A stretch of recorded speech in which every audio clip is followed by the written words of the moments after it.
Compañeros, gusto en saludarles. ¿Cómo han estado?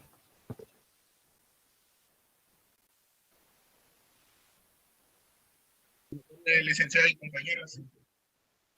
¿Se me escucha? Buenas tardes, licenciado. Sí, buenas tardes, licenciado. Buenas tardes, licenciado. Buenas tardes, Blanca. ¿Están listos para el examen?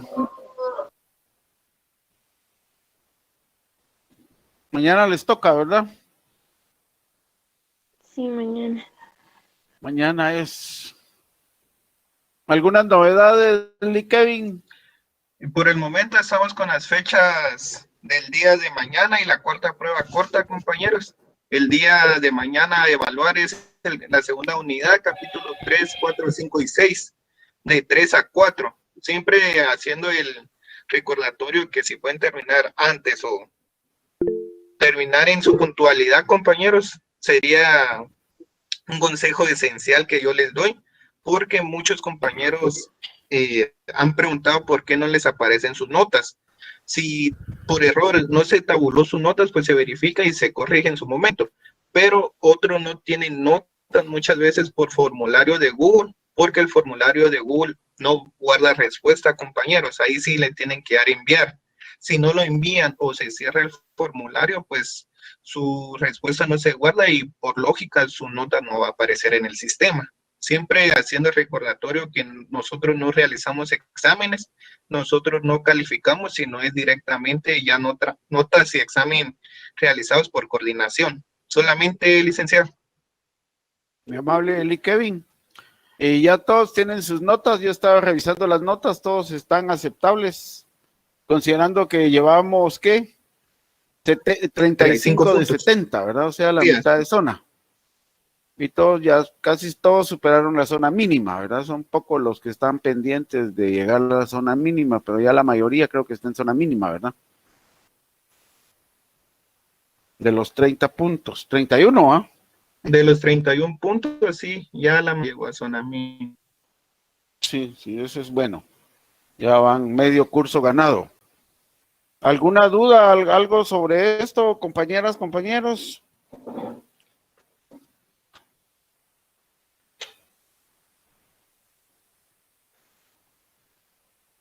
Bien,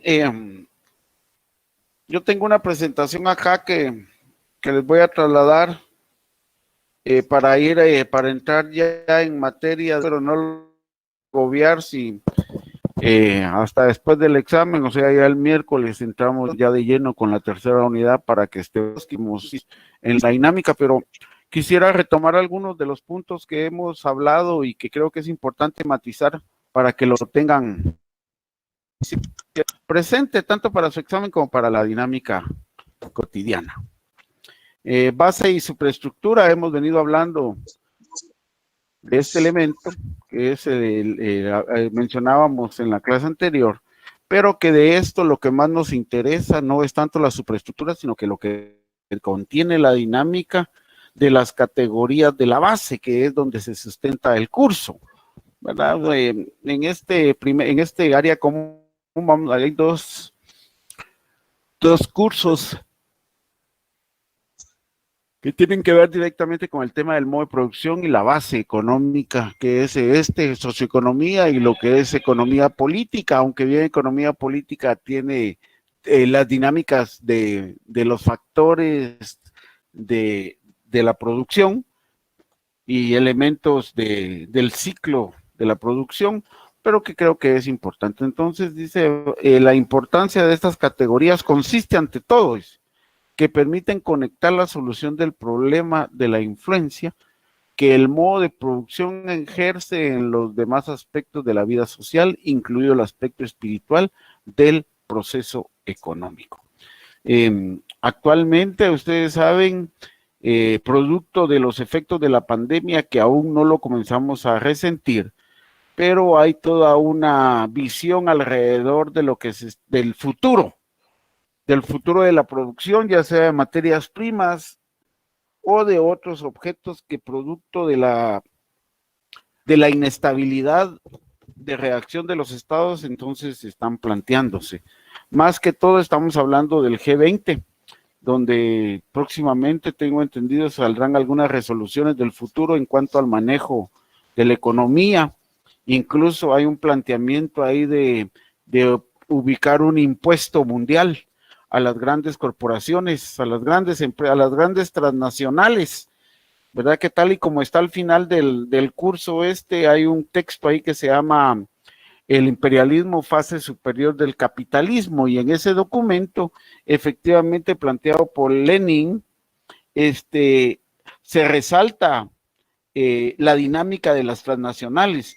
Este documento fue efectivamente, está cumpliendo 102 años de su vigencia, de que fue editado por Lenin, y al día de hoy sigue vigente, ¿verdad? Ustedes, o sea, más bien nos actualiza en la dinámica de la economía mundial. Y entonces es oportuno porque lo que están planteando ya a nivel internacional el G20, parte de los G20, es efectivamente la dinámica de un impuesto a las transnacionales que hoy está efectivamente replanteado. A ver, ¿alguien se recuerda qué países contemplan el G20?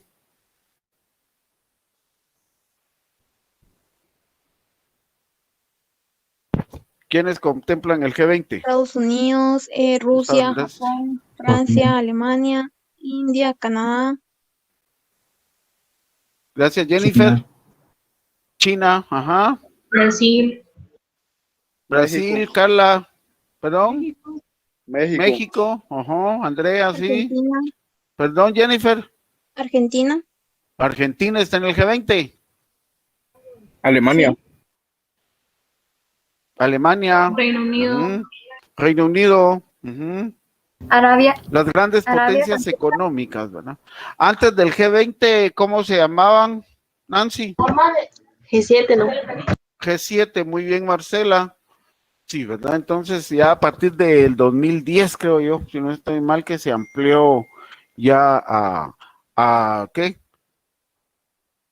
13 países más, ¿verdad? Ustedes en la dinámica de la economía. Pues estos que manejan la economía mundial, ¿va? Ustedes están en esa dinámica de un impuesto global, le llaman un economista norteamericano ganador del Premio Nobel de Economía.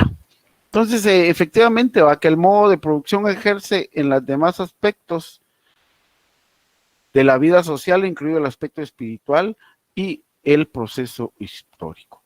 ¿Quién de los teóricos habla de la parte espiritual, compañeros? ¿Se recuerdan? Primera unidad. ¿Qué teórico me plantea el aspecto espiritual de la dinámica del pensamiento? ¿Recuerdan?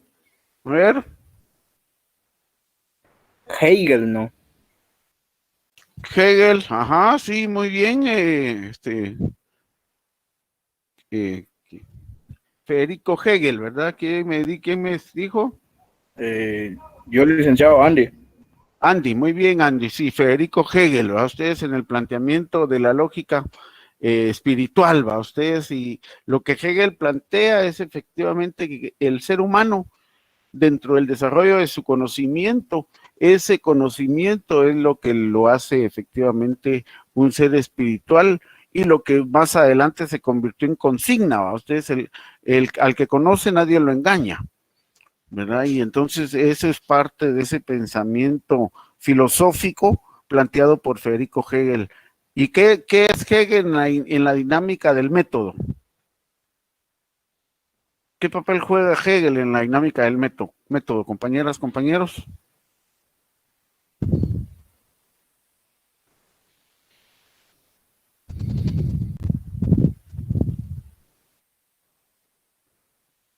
A ver. ¿Qué papel juega Hegel en la dinámica del método, en la construcción del método? La dialéctica, ¿no? La dialéctica, parte del pensamiento de la dialéctica en el movimiento, ¿verdad? Aunque recuerden ustedes que la dialéctica es especialmente de Engels, ¿verdad? El movimiento, la transformación. Pero Engels saca el sustento teórico, la base teórica para el planteamiento de la dialéctica, efectivamente, de Hegel. Muy bien, ¿quién me habló? Mirla. Smirla. Mirla, sí. Ah, gracias, Mila. Ok. Ese aspecto espiritual, entonces, del proceso histórico. Entonces, Sí, una pregunta, sí, disculpe. sí, Kevin. ¿No está compartiendo diapositivas? Todavía, bien, no. Bien. Ahorita las.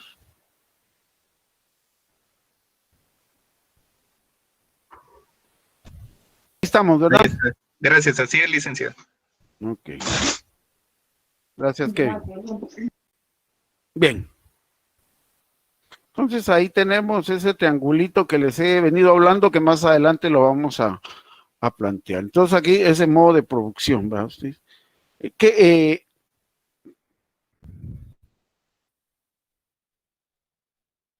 bueno, ¿por qué es tan importante esta categoría modo de producción? Dice, el modo de producción determina los procesos sociales, político y espiritual de la vida de la sociedad. Los procesos sociales, político y espiritual de la vida de la sociedad. Pero el investigar, dice, este problema tropezamos con la realidad de que diversos aspectos de la producción, o sea, uno,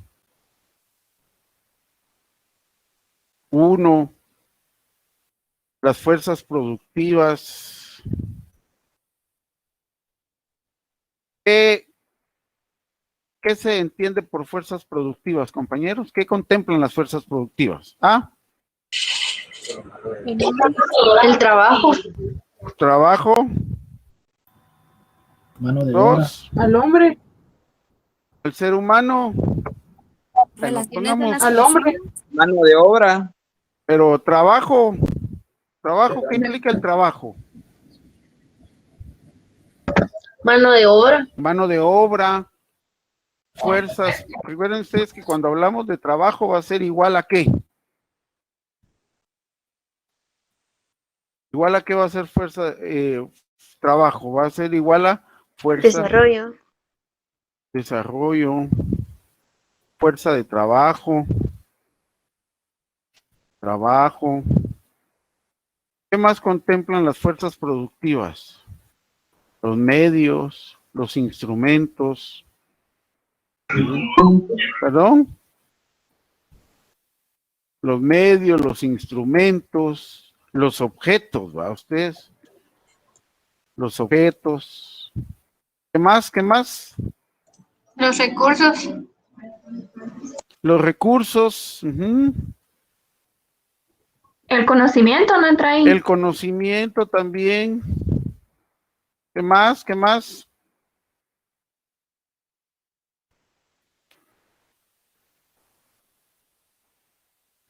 más hay ahí?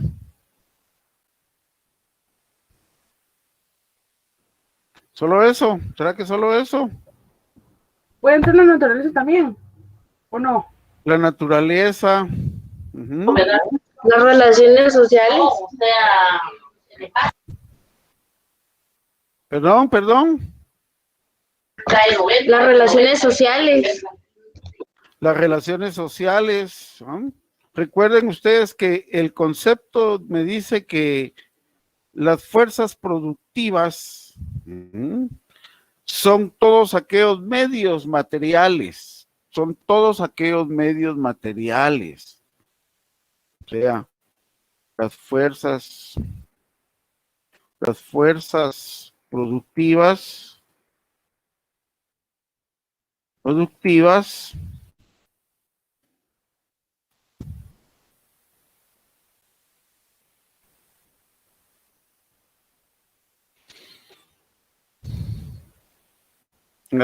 productivas, dice, son todos aquellos medios materiales,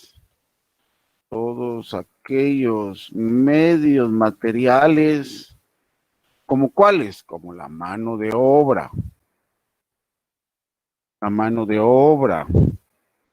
las técnicas que se utilizan en el proceso de la producción de bienes y servicios.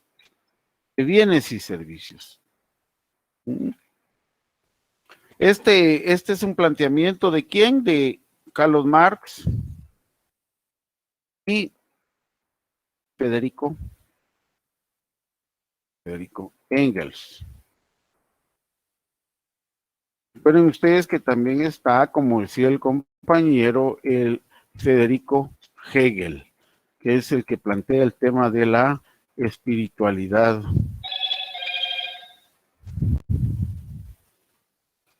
La espiritualidad como tal. Y los medios de producción, bueno, está íntimamente ligado a ustedes. Los medios de producción van a estar constituidos por los instrumentos. Los medios de producción son cuáles, ¿va? Los instrumentos como la maquinaria,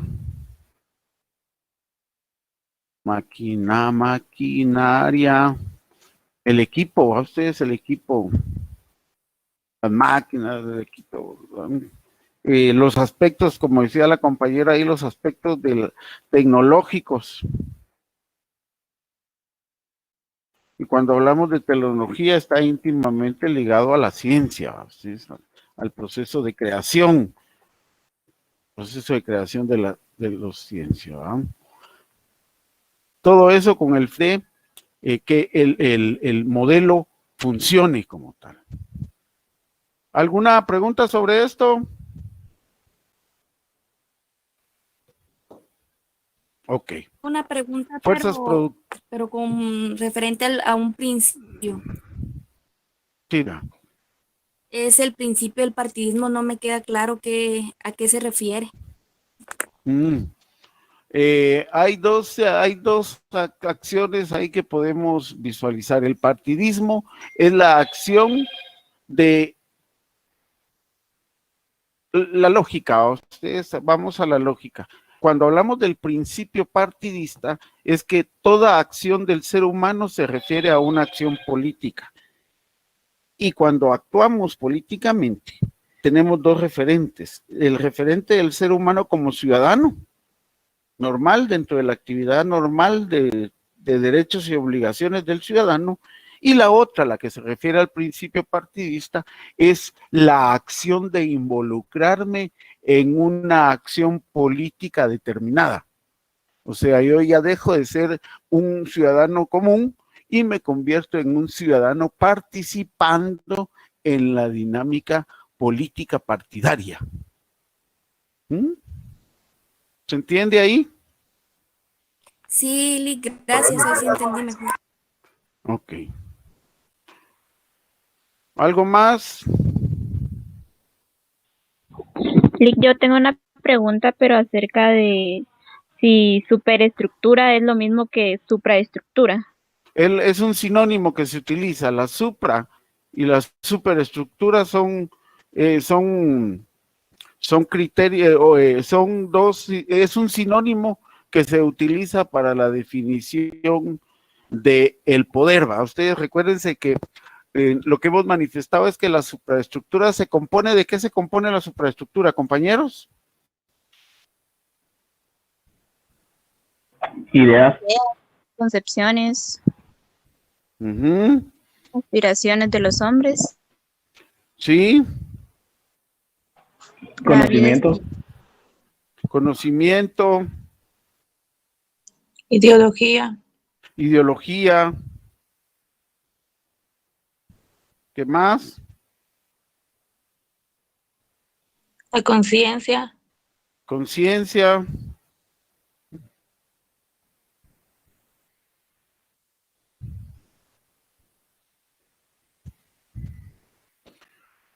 Recuerden ustedes que la supraestructura, ojo con esto, lo vamos a ver más adelante, pero ahí lo matizamos. Es un sinónimo supra o superestructura. Pero la supraestructura se compone del Estado, ¿va? Ustedes esa categoría abstracta, ¿va? ¿Qué es el Estado? ¿Cómo se manifiesta el Estado? Entonces, esa categoría de superestructura que contiene al Estado, para que sea visible, para que los seres humanos podamos determinar qué es, nosotros lo dividimos en organismos de Estado. Lo dividimos en poder. La superestructura tiene poderes, el poder legislativo. pero ese es un organismo. Entonces la supraestructura tiene que ver con lo ideológico, que es la conciencia, tiene que ver con lo político, que es el sistema de la dinámica, y tiene que ver con lo jurídico. O sea, la supraestructura se compone de ideología, se compone del marco jurídico y se compone del marco político. Esa es la supraestructura. Para que esto opere, para que lo político opere, es vía el sistema de partidos políticos o el Estado, tal y como establece el artículo 140 constitucional, el Estado dice es representativo democrático. O sea, cómo se moldea la participación del ciudadano. Entonces, por eso lo político. Lo jurídico es todo el andamiaje sobre la cual se crea el Estado. Para el caso de Guatemala, ese andamiaje tiene que ver con la constitución política de la República, tiene que ver con toda la convencionalidad internacional, con sus leyes, códigos y decretos como tal. Y lo ideológico es la configuración de la mente, del qué hacer de ese Estado. Entonces, si el Estado es, como el caso guatemalteco, un Estado capitalista, esa ideología va a girar alrededor de qué principio. ¿Qué dijimos que era la doctrina del capitalismo? ¿Cómo se llama, compañeras, compañeros?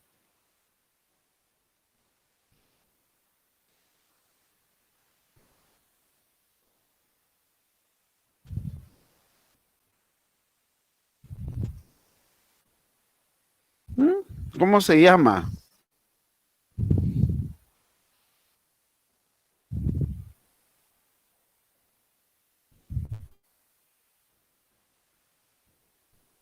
¿Se recuerdan?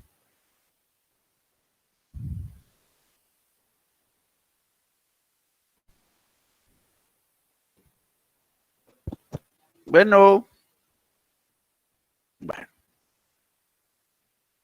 ¿Estamos ahí, compañerita? Sí, licenciado, gracias. Ok. Entonces, fuerzas productivas, distinto papel al que desempeñan las ideas, concepciones típicas de la sociedad concreta, ¿en qué consiste? Las formaciones socioeconómicas, dice. Perdón.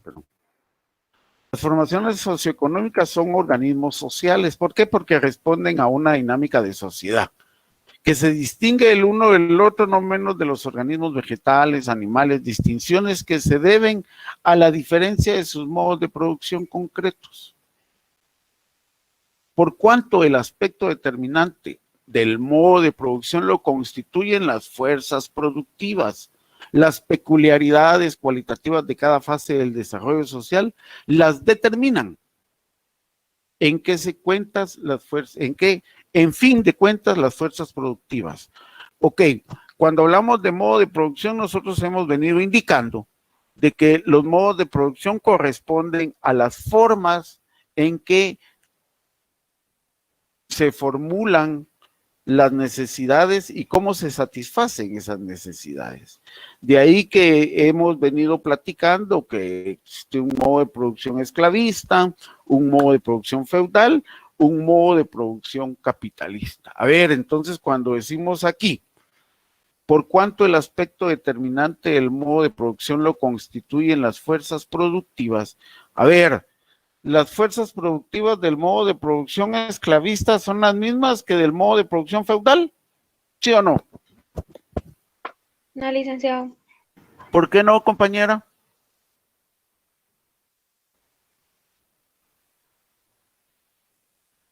¿Por qué no, compañeros?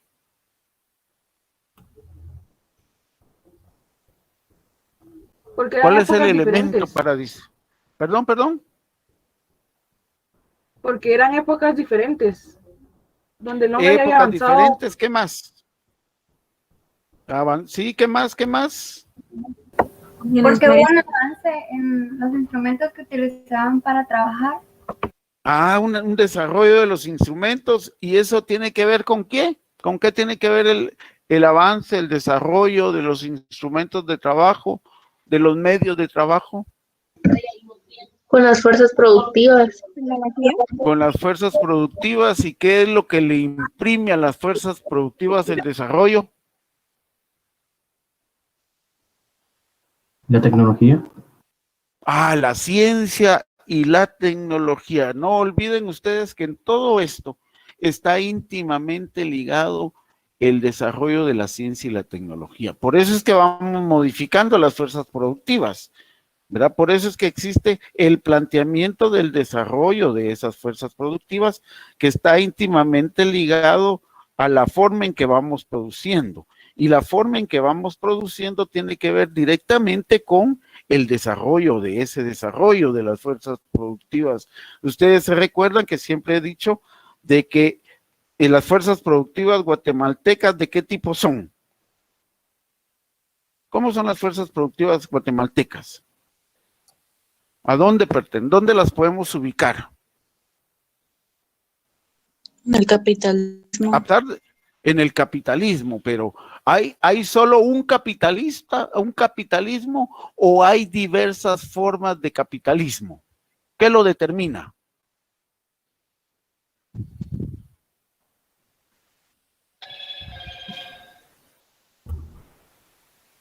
¿Qué lo determina, compañeras, compañeros? Perdón. ¿Puede ser la base económica?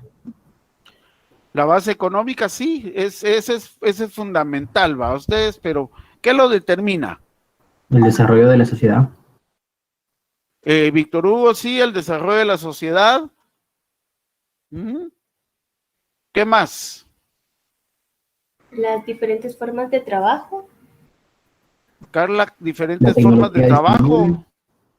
Ajá, la tecnología disponible.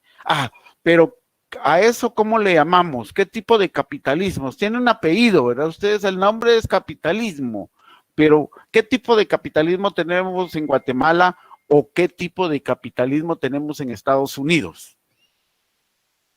¿Cómo nos llamamos? ¿Cómo nos llaman? Subdesarrollado. ¿Y por qué?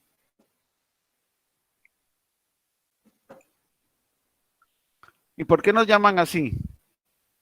Por la falta de desarrollo. De tecnología. No tenemos la misma tecnología que ellos. Sí.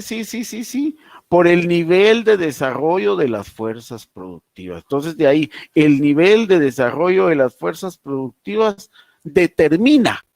Es una condición determinante como lo plantea Lenin, ¿verdad? Ustedes, la base económica determina la superestructura. Ahora, esa base económica, llámese modelo capitalista de producción, tiene sus diversas manifestaciones.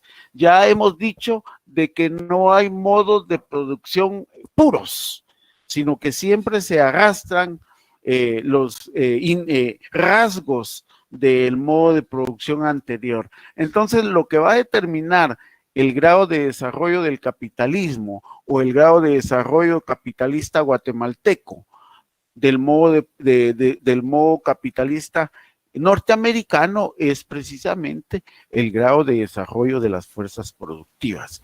Y el grado de desarrollo de las fuerzas productivas está íntimamente ligado a la ciencia y la tecnología. Esos son principios, es una condición sine qua non que se manifiesta en todas las relaciones sociales de producción. Llámese el modo de producción esclavista, que también existió diversas manifestaciones, ¿verdad? Ustedes, y el desarrollo, las contradicciones de clase, las interfactores de la producción hace que éstas se dinamicen. O sea, la agudización de las contradicciones, el desarrollo de la ciencia de tecnología hacen que los modelos vayan desarrollándose. Entonces, por eso es que decimos, Guatemala es capitalista, sí, pero un capitalismo subdesarrollado, porque sus fuerzas productivas obedecen a ese papel subdesarrollado. El papel determinante de las fuerzas productivas consiste en que requieren que las relaciones de producción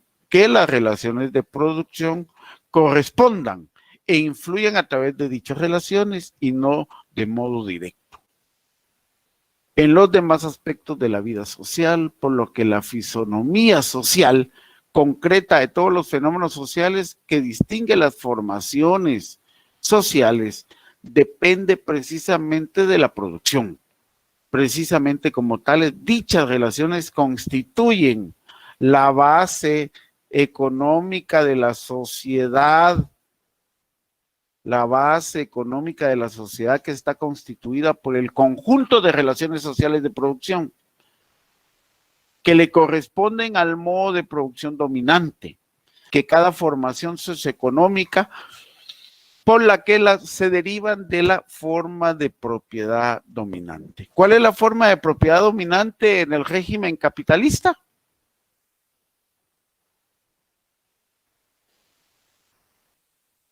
Propiedad privada. La propiedad privada. ¿Y en el socialismo?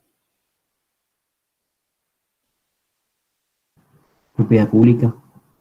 La propiedad social, no público, social. Privado y social. Público, privado. Son dos categorías distintas.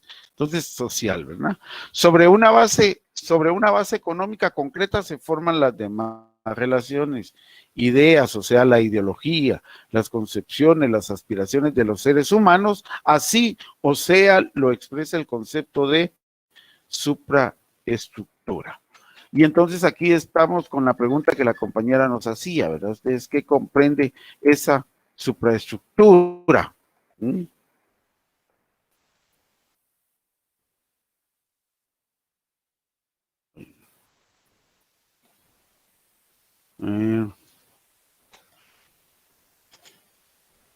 Aquí está, ¿verdad? La supraestructura. Leyes, partidos políticos, ideologías, religión, arte, moda, filosofía, moral.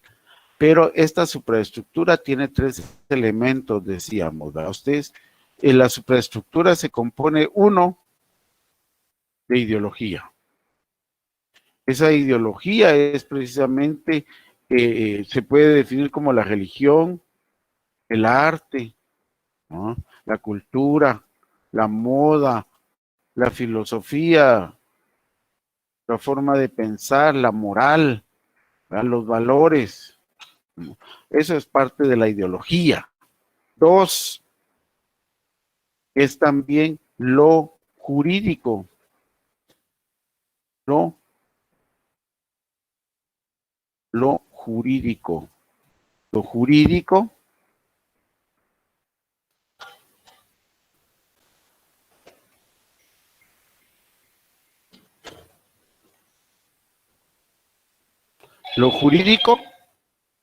para nuestro caso, para el mundo, hay dos visiones de lo jurídico, ¿verdad?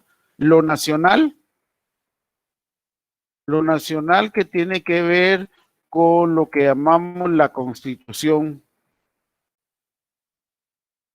política. La constitución política de la república.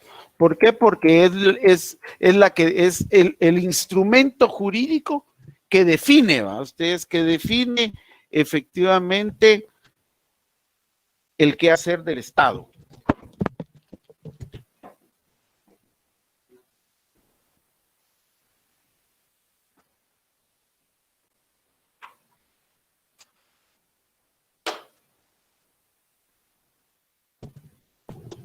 El quehacer del Estado. Cuando uno revisa la constitución política, a ustedes aquí se define qué es, ¿va?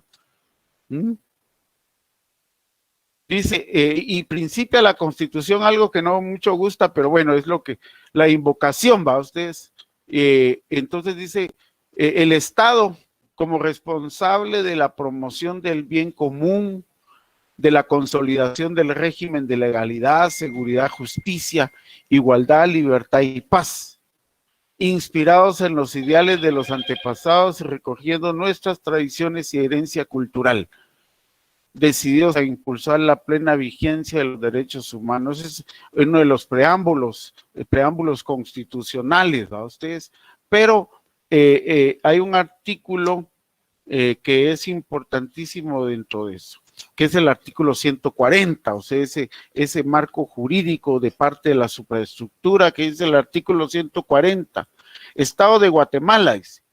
Guatemala es un estado libre, independiente y soberano. Y aquí está lo vital. Organizado para garantizar a sus habitantes el goce de sus derechos y de sus libertades. Su sistema de gobierno es republicano, democrático y representativo. Me imagino que en su curso de introducción al derecho han desmenuzado este artículo a ustedes, ¿cierto? Entonces, lo jurídico y el tercer elemento que es lo político. Lo político a ustedes, que también lo recoge el artículo 140 constitucional al decir su sistema de gobierno es republicano. Cuando se habla de república, ¿a qué se hace mención? A ver, los que ya desmenuzaron este artículo en el curso de introducción al derecho. A ver, ¿por qué decimos que somos un estado republicano?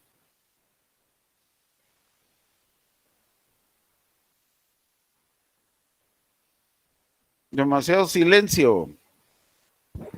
Porque estamos en manos de un presidente. Eso es el sistema presidencialista. O si nos vamos a Inglaterra, el sistema parlamentario. ¿A ustedes? Igual si nos vamos a Alemania, el sistema parlamentario, ¿verdad? De primer ministro o cónsul. En Guatemala, el sistema es presidencialista porque elegimos un presidente, ¿verdad? Pero, ¿qué es lo que nos caracteriza por ser república? Tanto Alemania como Inglaterra o Guatemala somos república, independientemente del sistema de gobierno, ya sea parlamentario, republicano o de cónsul. A ver, ¿por qué somos república? Por la democracia. Por la Porque democracia. somos libres. ¿Por qué somos república? Por la forma de gobierno. Por la forma de gobierno que es presidencialista, sí. Bueno, somos república. Bueno, el concepto moderno de la república, tal y como lo aparece en la Constitución en el 140, es un concepto que se deriva de la Revolución Francesa. Eso lo vamos a ver más adelante, usted lo van a ver en su curso de ciencia política, pero la república, tal y como la conocemos hoy, es lo que nos dejó la Revolución Francesa. Y se concibe república porque está sustentada en 3 organismos de Estado. En el organismo legislativo, en el organismo ejecutivo y en el organismo judicial. Estos 3 elementos son los que le dan la forma a la república. Y tal y como establece el artículo 140, somos una república porque tenemos legislación, tenemos lo jurídico, el organismo judicial, y tenemos lo político que es el ejecutivo. Eso es lo que le da la configuración de república como tal. Y luego democrático, tal y como lo decían, porque estamos en un proceso de elecciones cada 4 años, y representativo porque efectivamente en las elecciones se eligen y tenemos nominados que nos representan, ¿verdad? O sea, cuando hablamos del presidente, el presidente representa la institucionalidad del Estado. Bueno, entonces tenemos lo jurídico, la constitución política, y tenemos lo político, que es la forma de representación. La forma de representación, y para ello está determinado por el decreto 1-85. El decreto 1-85 es la ley electoral y de partidos políticos. Esto es entonces la supraestructura, lo jurídico, lo político y lo ideológico. Y luego tenemos la estructura, o lo que hemos llamado la base económica, ¿va? La base económica, ¿va? Esa base económica, la estructura o base o modo de producción. Todo esto podríamos decir que son sinónimos. Son sinónimos. Modo de base económica o modo de producción. O modo de producción. Y la base económica o modo de producción son eso que está ahí, las relaciones de producción y las fuerzas productivas, dos grandes categorías. Y entonces los modos de producción que conocemos históricamente es la comunidad primitiva o asiática, como le llaman algunos, asiática. Luego está el esclavismo, luego está el feudalismo, luego está el capitalismo,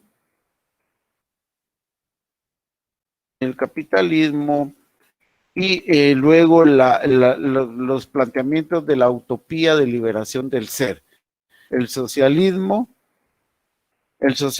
que es la fase intermedia entre el capitalismo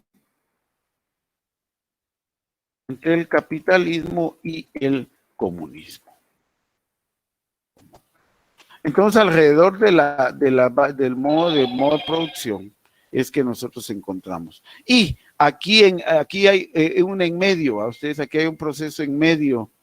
Este proceso en medio es lo que vamos a determinar. Esta parte de acá, lo que va a ser las clases sociales. Esas clases sociales, ¿de qué van a determinar, compañeros? ¿Por qué se determinan las clases sociales?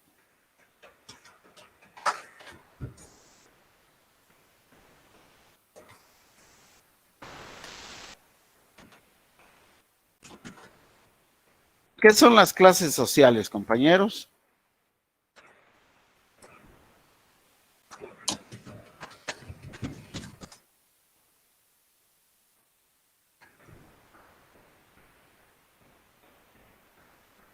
¿Qué son las clases sociales? ¿Cuál es el concepto de clase social?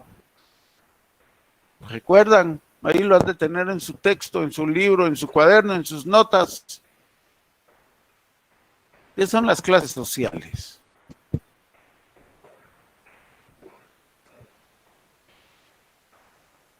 Es un grupo de individuos que comparten una característica en común. Según Lenin, ¿verdad ustedes? Según Lenin, son los grandes conglomerados sociales que se identifican por su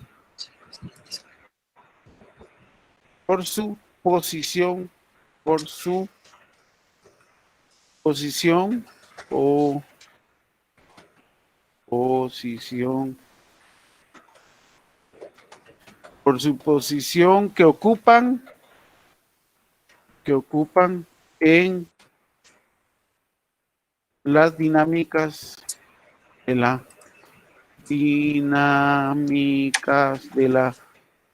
producción. Esto quiere decir, o venden fuerza de trabajo o compran fuerza de trabajo. O sea, parafraseando a Lenin, las clases sociales son los grandes conglomerados sociales que están determinados por intereses de dominación, o sea, vendan fuerza de trabajo o compran fuerza de trabajo. En las relaciones sociales, cuando nosotros hablamos de la dinámica de la supraestructura, ¿no?, de la comunidad primitiva, pero cuando hablamos ya del feudalismo, ¿hay clases sociales ya en el esclavismo? Sí. ¿Cuáles son? Sí. Los esclavos, los esclavistas. Ok, sí, va la dicotomía de clase que se da en el esclavismo, en el feudalismo y capitalismo. Y esa dicotomía de clase obedece a los intereses, ¿verdad? Ustedes, a los intereses de uno u otro posicionamiento en las relaciones sociales de producción. Ok. ¿Alguna pregunta sobre esto? ¿Alguna inquietud? Bueno, dice entonces que la base económica, sí, perdón. ¿Podría repetir la dicotomía? Es que no entendí muy bien eso. Dicotomía, dicotomía quiere decir dos, ¿verdad? La dicotomía es dos. Entonces, cuando yo digo dicotomía, estoy haciendo mención a que en el esclavismo hay una dicotomía, o quiero dicotomía, clase. ¿Cuál es la dicotomía de clase en el esclavismo? Los esclavos y los esclavistas. ¿Mm?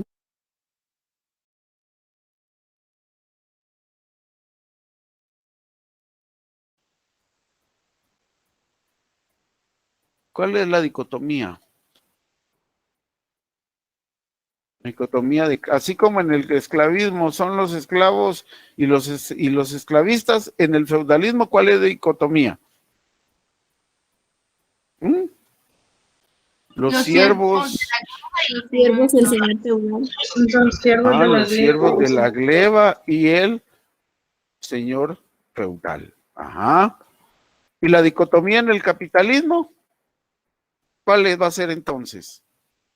La burguesía y el La burguesía y el proletariado. Y como ustedes me han oído decir, a mí me gusta utilizar la clase trabajadora. Así nos identificamos más, ¿verdad? La clase trabajadora. Y en el socialismo, ¿cuáles son? ¿Hay dicotomía de clase en el socialismo? son señores feudales, comunistas. Perdón. ¿Hay dicotomía de clase en el socialismo? No. No hay. No. ¿Y en el comunismo? ¿Hay dicotomía de clase en el comunismo?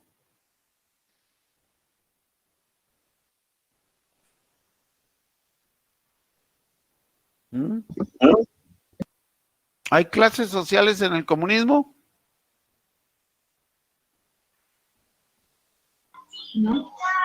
No hay, ¿verdad? No hay, ¿verdad? O sea, cuando hablamos de socialismo y comunismo, la intención acá es de eliminar las condiciones de dominación, las condiciones de explotación, ¿verdad? Ustedes, porque en las dicotomías de clase, en los medios de los regímenes económicos sociales, son relaciones de dominio, son relaciones de explotación, son las relaciones de suplicio. En cambio, en la dinámica del socialismo, el comunismo, lo que se pretende es eliminar la clase como tal. Ahora, yo quiero descontarles algo, pero espero que se entienda, sin caer en querer desviar la atención. En el socialismo, que es la fase intermedia entre el capitalismo y el comunismo, por ejemplo, yo me voy a Cuba y yo digo, ¿en Cuba habrá clases sociales? Bueno, la lógica teórica me dice que no, ¿cierto?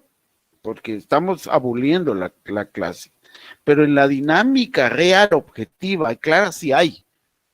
Yo podría hablar de dos, ¿va? La clase, la élite del Partido Comunista y el pueblo, ¿verdad? Entonces yo diría si hay una clase dirigente, una clase política que se distingue del resto y que incluso tiene mejores condiciones que el resto. Igual, ¿va? Ustedes, yo me voy a China o me voy a Camboya o me voy a Kenia, me voy a esos países socialistas, ¿va? Porque los países socialistas no es solo Cuba, ni Venezuela, ni ni Nicaragua. ¿Va? Ustedes hay bastantes países, como 20 países que tienen la tendencia socialista. Y si yo me voy hacia esos países, efectivamente yo encuentro que sí hay todavía relaciones de clase social, ¿verdad? Como tal. Bien. ¿Está respuesta ahí está respondida la pregunta ahí, compañera? ¿Qué es la dicotomía de clase?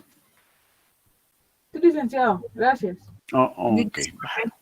¿Quién diga? Para mí, si no, no está muy claro. No sé si puedes. A ver, a ver, ¿qué no está Es que claro? no entiendo A ver, esto de cuenta, la hablemos. sublevación y dominación, no entiendo. La relación de la subordinación. Eso es lo que no entiendo muy bien. Ok. Y vamos a darle ingreso a alguien que está por ahí. Ok, ¿quién me habla? Brittany Chacón. Brittany, bueno, Brittany. A ver, para entender esto. ¿Usted sabe que hay ricos y hay pobres? Sí. ¿Habemos ricos y habemos pobres? Sí. ¿Sí? Vale. Están los dueños de la cervecería y los trabajadores de la cervecería. Sí. Sí. Están los dueños del banco industrial y los trabajadores del banco industrial. ¿Sí? Vale. Sí. Está el CACIF. Cuando uno sube ahí a la torre empresarial, va ustedes que está ahí al final de la avenida Reforma. Ahí está el edificio de lo que llamamos de las cámaras agroindustriales, ¿verdad? ¿Conocemos? Sí, va. Entonces uno sube al 9º nivel de las cámaras, ahí va a estar la sede del CACIF. Uno entra y hacia mano derecha de la pizarra hay una gran pizarra. Y en esa gran pizarra están los nombres de los sindicatos de las cámaras. Así se llaman, sindicatos de las cámaras de industria de Guatemala. Pero al final de cuentas, todas esas cámaras, ¿a quiénes representan? Brittany. ¿A quiénes representan las cámaras? ¿Perdón? ¿O los trabajadores o el pueblo? No. Esas cámaras, ¿a quiénes representan? Las cámaras de industria, la cámara agrofinanciera, ¿a quiénes representan ellos?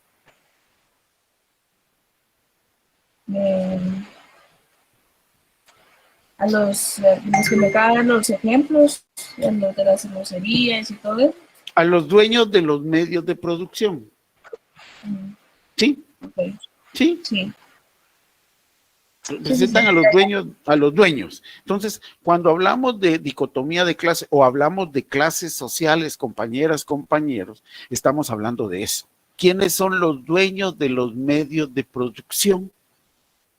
En este país tienen nombre y apellido, a los Bosch, los Gutiérrez, los Novela, los Campoyo, los Ibargüen, los Ralda. Todos ellos son dueños de medios de producción. A ellos, en la teoría del materialismo, del marxismo, son los explotadores. Son los dueños de los medios de producción. ¿Ellos qué hacen? ¿Qué hacen ellos, Brittany? Dan trabajo al pueblo para tener... Dan trabajo. Economía. Compran mano de obra. Compran mano de obra. Vale. Esos que venden su mano de obra o nosotros que vamos con ellos, deme trabajo y me dan trabajo, somos la clase trabajadora. ¿Sí? Sí. ¿Sí? Vale. Entonces, en el capitalismo, así como en el feudalismo o en el primitivismo, habían dueños de medios de producción, o en el esclavismo habían dueños de esclavos, ¿sí? Habían dueños de esclavos. No compraban mano de obra, la esclavizaban. En el capitalismo, esos dueños de medios de producción esclavizan. ¿Esclavizan o qué hacen? No. Dan ¿Qué hacen? un sueldo para la mano de Pagan un salario, ¿verdad? Compran mano de obra. Entonces, hay quienes compran manos de obra y quienes venden mano de obra. La mayoría de los que estamos en clase vamos a vender nuestra fuerza de trabajo, ¿verdad? Porque no somos dueños de medios de producción. No estoy del que tiene su tiendita o tiene su panaderita. No. Estoy hablando de los que manejan capital, de los que producen en el país, ¿verdad? Las grandes empresas. Entonces, eso es que llamamos dicotomía de clase. Los ricos y los pobres. Por eso hablamos de burguesía. Por eso hablamos de burguesía y por eso hablamos de clase trabajadora. Más adelante ustedes van a recibir un curso que se llama Economía Política. En el curso de Economía Política ustedes van a entender cómo es que se da la relación de explotación, cómo es que el dueño de medios de producción compra mano de obra y cómo no paga lo debido con la mano de obra, cómo el dueño se queda con parte del trabajo que debería pagar y que se queda con él, lo que vamos a conocer o van a conocer que se llama la plusvalía. Entonces, esta es la dinámica británica, ¿verdad? De los dueños de medios de producción y de los que no tienen medios de producción, de los que compran fuerza de trabajo y los que vendemos fuerza de trabajo. Entonces, ahí es donde están los ricos, los pobres, los explotados, los explotadores, la burguesía, el proletariado. A eso le llamamos las clases sociales, ¿cierto? Sí. ¿Estamos, Brittany? Sí, o sea que en sí ¿Alguien más? Sí, Brittany. En sí la dicotomía son las luchas de clase. Sí, exactamente. Son las dos, es dicotomía, quiere decir dos. Quiere decir dos clases sociales. Eso quiere decir. ¿Ya? Gracias, Lick. Pero vamos a ver más adelante también que hay fracciones de clase, ¿verdad? Como dentro de la clase trabajadora van a aparecer los profesionales, ¿verdad? Van a aparecer los obreros, van a aparecer los artesanos, van a aparecer los campesinos y toda una fracción de clase. Así como en la clase de la burguesía van a aparecer también fracciones de clase.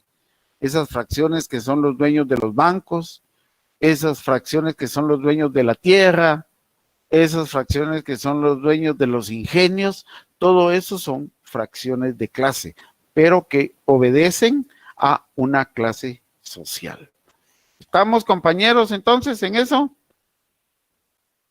Sí, sí, gracias. Ok. Muy bien. Así, quitémonos las dudas, porque si no, cuando lleguen a economía política o al examen, vamos a estar con problemas por no haber entendido las clases sociales, la lucha de las clases sociales. Bien, dice entonces la base, o sea, la base económica, algo así como el esqueleto, la osamenta económica de todo organismo social, determina la peculiaridad cualitativa de cada formación socioeconómica y distingue de este modo una formación de la otra, mientras que la supraestructura se caracteriza, la supraestructura caracteriza las peculiaridades, las esferas social, espiritual de cada formación social concreta. En la realidad viva, en la historia de los diversos países y pueblos, a la par de las relaciones de producción dominantes, en cada periodo concreto suelen existir relaciones económicas residuales del viejo modo de producción o gérmenes del futuro. Es lo que les decía, ¿verdad? No hay regímenes económicos puros, ¿verdad? Sino que se arrastran o se desarrollan. Para definirla suele emplearse el término concepto tipo de economía o tipo económico. Pero al hacerse un análisis teórico es preciso tomar el fenómeno en su forma pura. Cuando hablamos así, efectivamente, del capitalismo. El capitalismo es la forma pura, ¿va? Cuando hablo de lucha de clases, es la relación de la concepción pura, ¿no? Hacer por cierto tiempo abstracción de todos los aspectos y conexiones que ofusquen su auténtica esencia, como ejemplo, como cuando Marx estudió el capitalismo. Y aquí, ¿verdad? La superestructura, la básica, ¿ah? Bueno, luego pasamos a esta concepción, ¿verdad? Ustedes, en el periodo de transición de una formación socioeconómica, o sea, del esclavismo al feudalismo, del feudalismo al capitalismo, del capitalismo al socialismo como fase intermedia para llegar al comunismo, o sea, se da el hundimiento, o sea, se acaba, se derrota, se destruye de la vieja forma su organización socioeconómica y el nacimiento de la nueva, la destrucción de la vieja base y la constitución de la nueva, pero no cabe considerar dicho periodo como una formación especial, ¿verdad? Entonces, de las relaciones feudales, de las relaciones familiares de producción, pasamos al salto cualitativo, a lo cualitativo, a lo cuantitativo, ya a la fase de transición del feudalismo al capitalismo. ¿Y qué es lo que lo hace tan importante? Es la producción en maquinaria, ¿verdad? Aquí tenemos una máquina textil, algodón, entonces ya es un proceso de fabricación. Tal vez con este cuadrito, Brittany, y logramos ir entendiendo mejor el papel de las clases sociales, que creo que es importante que lo tengamos. Dice, la superestructura es el conjunto de relaciones ideológicas, ideas e instituciones que surgen sobre la base económica determinada. Está ligada orgánicamente a esta y ejerce una influencia activa en ella. No es un elemento pasivo. Su composición es muy compleja y multiforme. Pertenecen a ella, ante todo, la ideología, que en las sociedades divididas en clases reviste un carácter antagónico. La ideología sirve para afirmar bien para destruir las relaciones económicas existentes, así como para resolver los problemas sociales que se plantean ante la sociedad y para establecer las relaciones ideológicas de cada formación concreta. O sea, cada régimen económico-social, cada formación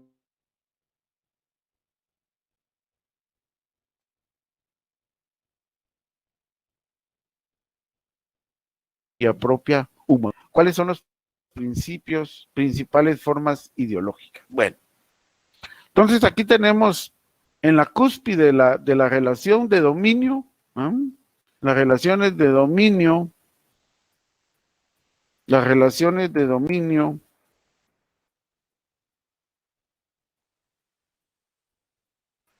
está la clase dominante. Para nuestro caso va a ser la burguesía. La burguesía. Para lo vulgar serán los ricos, ¿no? Ustedes, los ricachones, los ricos. Los explotadores.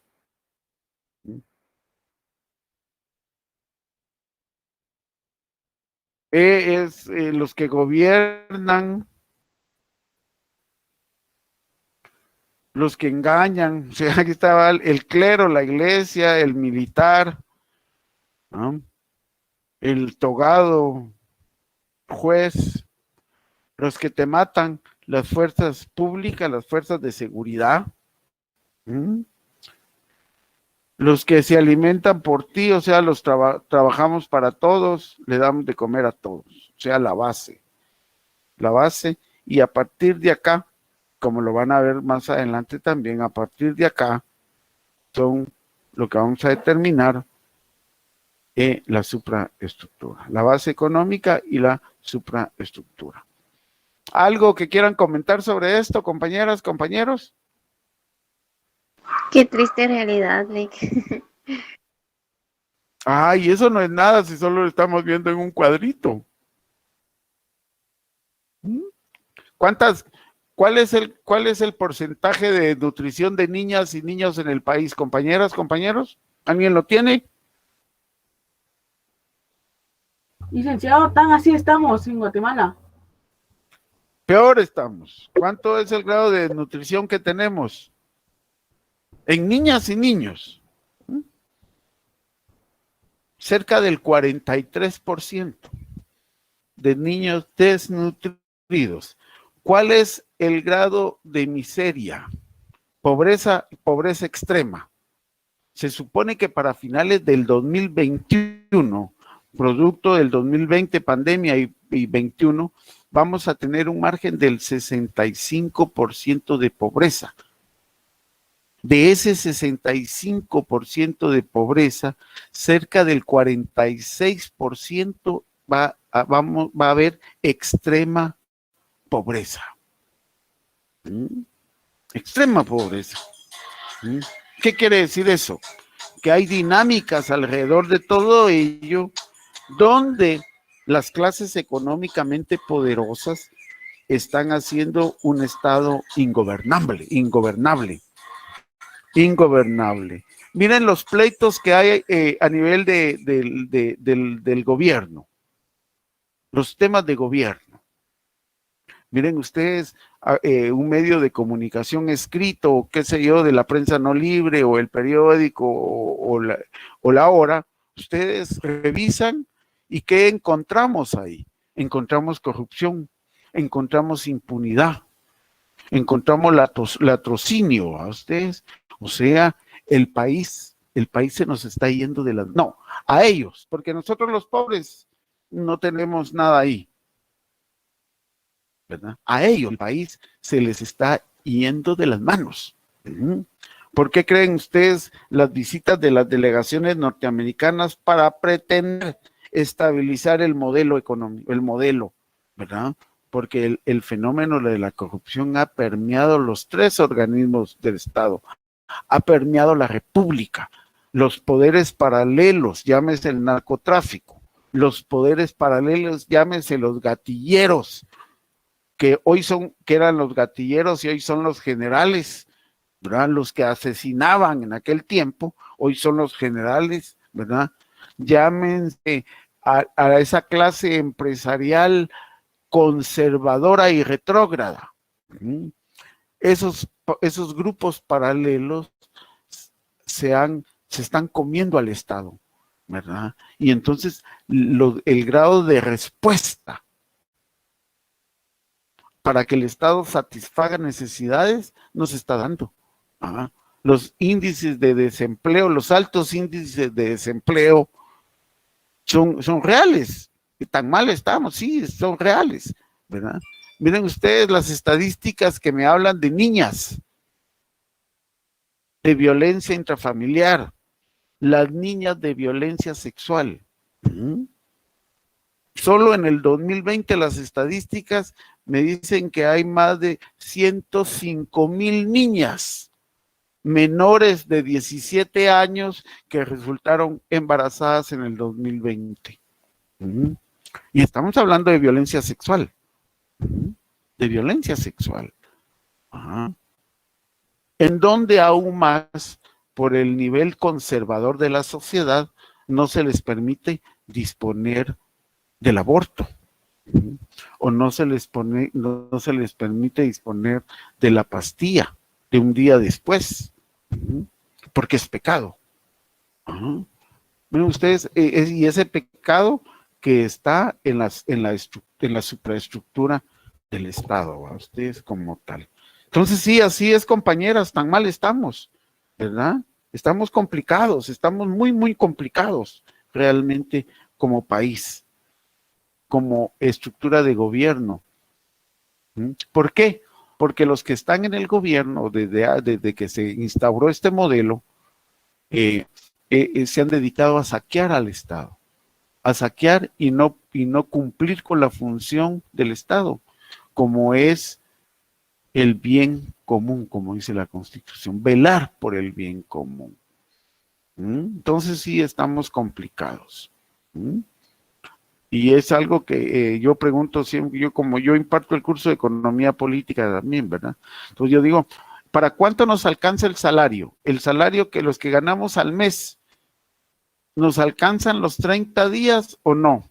¿Para cuántos días nos alcanza el salario que devengamos? Para una semana de lo mucho. Para una semana, para 20 días.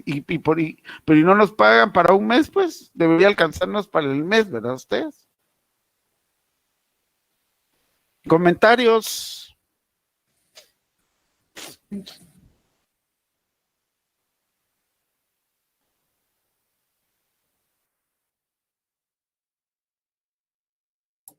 Yo tengo otra pregunta, disculpe, tanto lo molesto. A ver, pregunte. No, para eso estamos, pregunte. Eso del carácter antagónico, ¿a qué se refieren? El carácter antagónico de la clase es lo que es, los ricos y los pobres.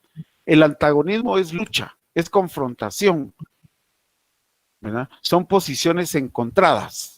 Entonces, el antagonismo de clase es el enfrentamiento que se da entre los ricos y los pobres. ¿Sí? Ah, ok. Gracias.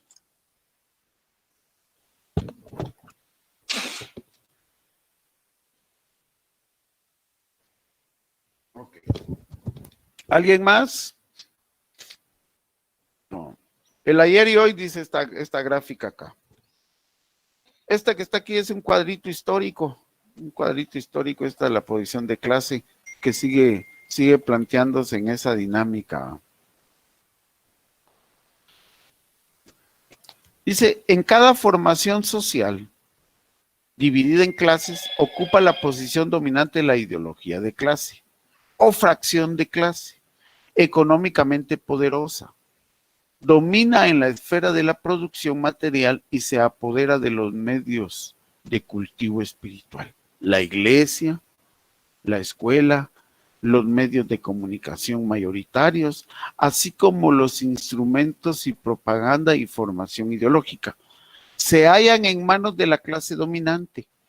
Y esto hace que las ideas de quienes carecen de los medios necesarios para producir espiritualmente se hallen sometidos en general a la clase dominante y sean las víctimas del engaño, las contradicciones en la base económica y la nueva ideología. Y entonces aquí está el ejemplo, ¿a ustedes? Esto está matizado igual que la gráfica anterior. Aquí está la base del pueblo,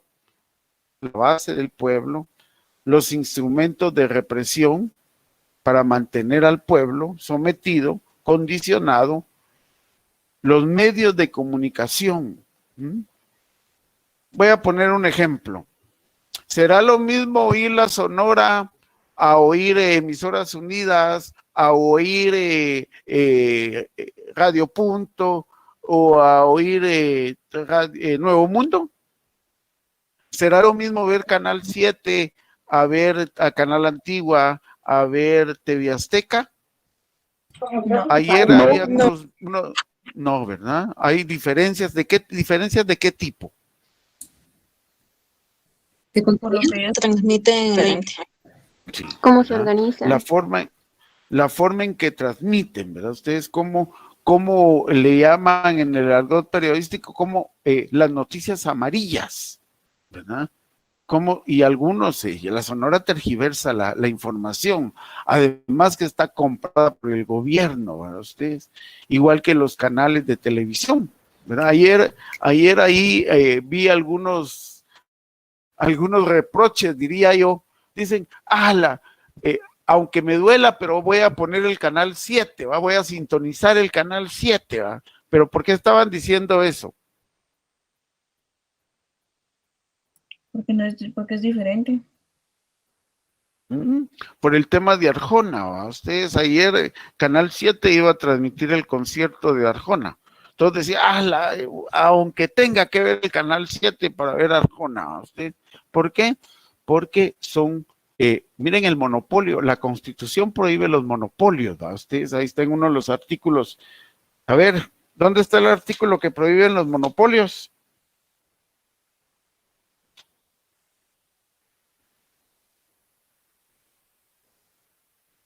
¿Cuál es el artículo que prohíbe los monopolios?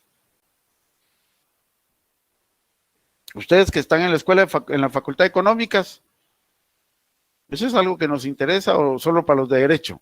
Los 130. 130, muy bien, gracias, Brittany. Prohibición de monopolios, dice. Se prohíben los monopolios y privilegios. El Estado limitará el funcionamiento de las empresas que absorban o tiendan a hacer en prejuicio de la economía nacional la producción en uno o más ramos industriales o de una misma actividad comercial o agropecuaria. Las leyes determinan lo relativo a esta materia. El Estado protegerá la economía de mercado e impedirá las asociaciones que tiendan a restringir la libertad de mercado o por perjudicar a los consumidores. Artículo 130 constitucional. Pero en este país ustedes saben que hay monopolios. La televisión abierta pertenece ¿a quién? ¿A quién pertenece la televisión abierta en este país? ¿Al gobierno? No. ¿Cómo es el canal 7, 13, 11 y el 13? Son ¿A dónde? monopolios ¿De quién son? ¿De quién son? del pueblo. No. ¿De los ¿De quién ricos? son esos canales? ¿De quién son? ¿Tienen nombre y apellido? Andrea, Brittany, ¿a quién? ¿De quién? ¿A quién son? ¿De quién son? ¿Tal vez? ¿A los Castillo tal vez? ¿Perdón? ¿A los Castillo tal vez? No, Brittany. No son de los Castillo Love. ¿A quiénes pertenecen los canales de la televisión? ¿Perdón?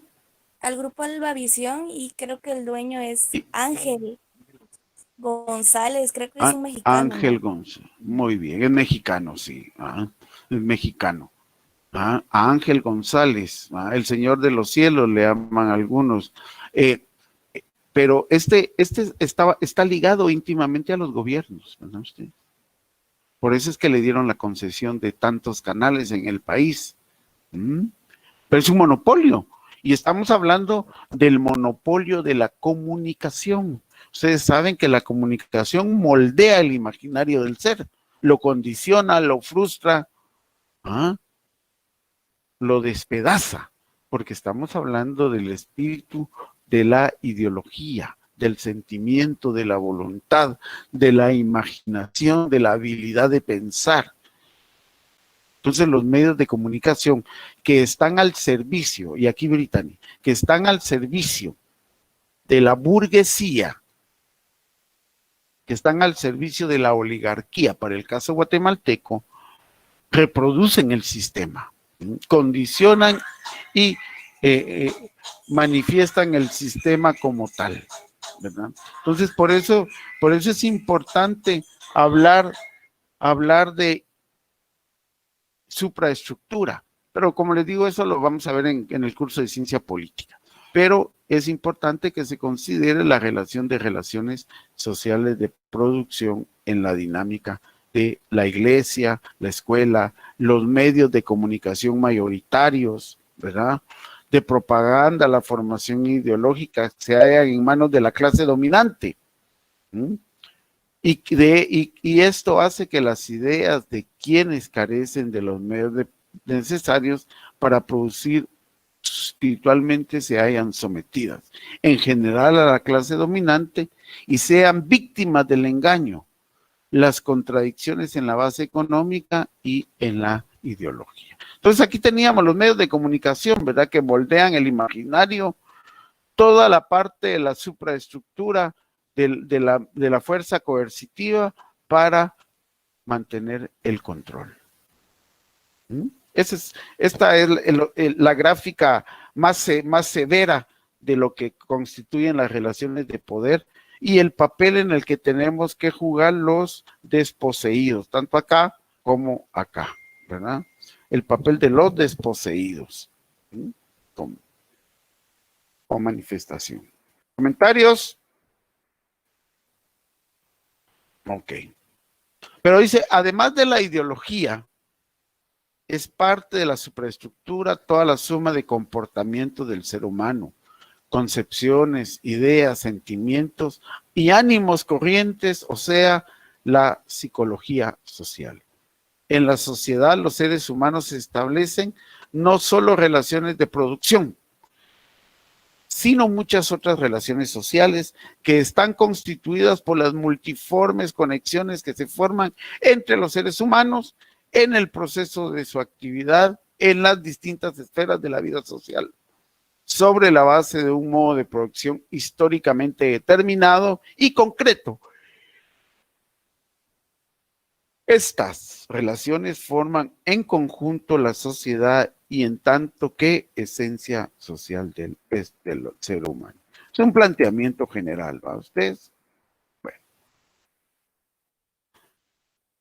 La categoría relaciones sociales, dice.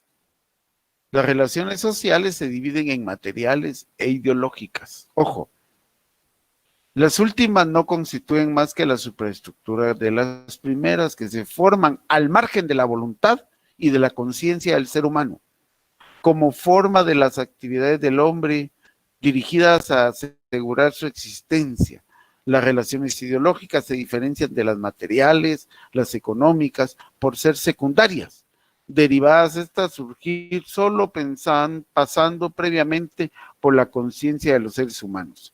Estas relaciones son engendradas necesariamente por la economía de las formaciones socioeconómicas. Su carácter, su contenido dependen enteramente de la base, pero los seres humanos las establecen conscientemente.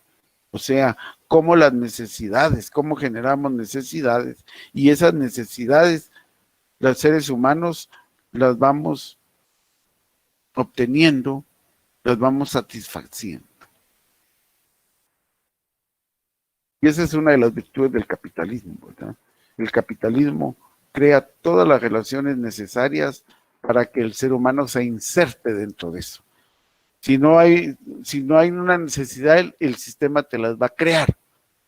Y para satisfacer esas necesidades que el sistema te va a crear, es necesario que se den los bienes y servicios. Entonces vamos a encontrar bienes y servicios para cualquier tipo de necesidades que los seres humanos tengamos. Y los seres humanos entonces tenemos necesidades espirituales y tenemos necesidades materiales. Esas necesidades materiales en las tres grandes dinámicas: alimentarse, vestirse y protegerse. Y en lo espiritual, la concepción ideológica, a pensar en algún ser superior, porque como los seres humanos somos naturalmente débiles, entonces tenemos que recurrir a alguien para contarle nuestras penas, para sentir consuelo, para sentirnos que tenemos a alguien a quien confiar. Y entonces el ser humano crea las figuras ideológicas, míticas, ¿verdad? De seres imaginarios, creamos seres imaginarios a los cuales pedimos, con los cuales platicamos, ¿verdad? Con los cuales nos reconfortamos. ¿Por qué? Porque el ser humano necesita comunicarse, necesita tener el resguardo de algo más. Y entonces por eso creamos las figuras imaginarias de seres poderosos. Y nos encargamos a eso, ¿verdad? Dentro de esa dinámica. En cada formación socioeconómica, dice, se constituyen en consonancia con la ideología de la sociedad y las formas de aquella, no solo las relaciones ideológicas, sino además las diversas instituciones y organizaciones, el Estado y los institutos jurídicos, los partidos políticos, los sindicatos, la iglesia y otras organizaciones religiosas, las instituciones, las organizaciones culturales, educativas, científicas, en la sociedad dividida en clases. El principio el principal instituto de la superestructura, su eje es el Estado, con la ayuda de la cual la clase dominante en la economía se erige en clase dominante también en la esfera de la superestructura. Las relaciones económicas de una sociedad dada, escribía Engels, se manifiestan en primer lugar como intereses de clase. Y aquí es donde tenemos ya este cuadrito a ustedes. La supraestructura y la infraestructura o la base. Esa superestructura que está contenida en el Estado, lo jurídico, lo político y lo ideológico, y la infraestructura de las fuerzas productivas y las relaciones de producción. ¿Alguna duda, algún comentario? Y la pirámide, ¿va ustedes? La peculiaridad de las instituciones pertenecientes a la superestructura consiste en que no son solo fuerzas ideológicas, sino también material y manifiesta. Los vasallos, la nobleza, cómo se estructuran las sociedades. ¿Comentarios?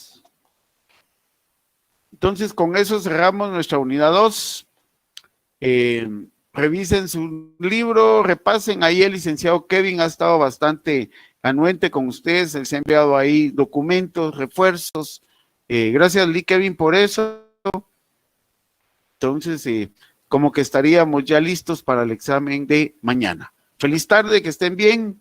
Nos platicamos el miércoles. Solo consultaba, licenciado, si se les va a compartir las diapositivas a los compañeros.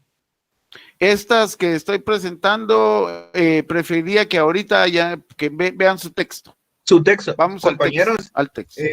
Les recordamos que el texto de evaluar son los capítulos que se encuentran en el blog. Por favor, no utilicemos libros físicos, porque los exámenes se realizan a través de los capítulos que están en el blog. Otra situación, licenciado, sí, por el tema, no sé si se va a habilitar mañana la plataforma para que no tengan inconvenientes ellos, porque la primera vez que se habilitó para el primer examen solo estuvimos muy pocos. No sé si se deja solo para comentarios vía redes sociales. Solo los comentarios vía redes, Kevin. De acuerdo, licenciado, entonces no se habilita la plataforma de Meet el día de mañana. No, de una vez solo al examen directamente. Entonces ya están integrados, compañeros. Se recuerdan que su examen parcial, segunda unidad, capítulos 3, 4, 5 y 6, en plataforma de RAT, ustedes ya la conocen. Cualquier inconveniente siempre va a ser a la misma imagen con el licenciado Freisy y compañía en problemas técnicos, y siempre nos hacen saber a nosotros cualquier inconveniente. Solo esto sería, licenciado, y feliz tarde, compañeros. Gracias, Kevin. Feliz tarde a todas y todos, que estén bien. Feliz tarde. Estudiar. Feliz tarde. Feliz tarde, Lick. Estén bien, que estén bien.